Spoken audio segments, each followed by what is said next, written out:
Bernard Hopkins dismisses Roy Jones Jr. and De La Hoya when naming the biggest puncher he faced. Bernard Hopkins has little doubt on the hardest puncher he ever faced. Hopkins, also known as the Executioner, had an exceptional professional career which saw him win world titles in 2 weight classes, as well as becoming the first undisputed middleweight champion of the 4-belt era, back in 2004. He finally drew the curtain on his 28-year tenure a short while after he was defeated by Joe Smith Jr. in 2016 in what was his 67th career outing. He holds the record for being the oldest world champion in boxing history, which he achieved when he defeated WBA light heavyweight champion Baybat Shumanov in 2014 at 49 years old. Despite facing an abundance of heavy hitters and sharp shooters throughout his career, including the likes of Roy Jones Jr. and Oscar De La Hoya, Hopkins' answer to his bigger punching opponent may come as a big surprise.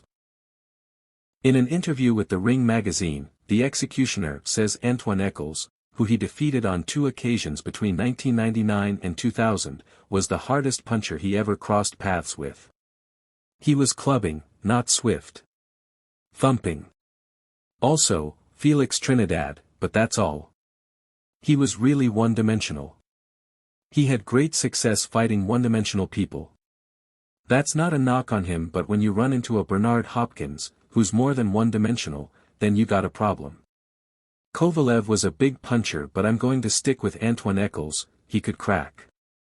Eccles challenged for the middleweight and super middleweight world title on a number of occasions during the late 90s and early aughts, but came up short each time.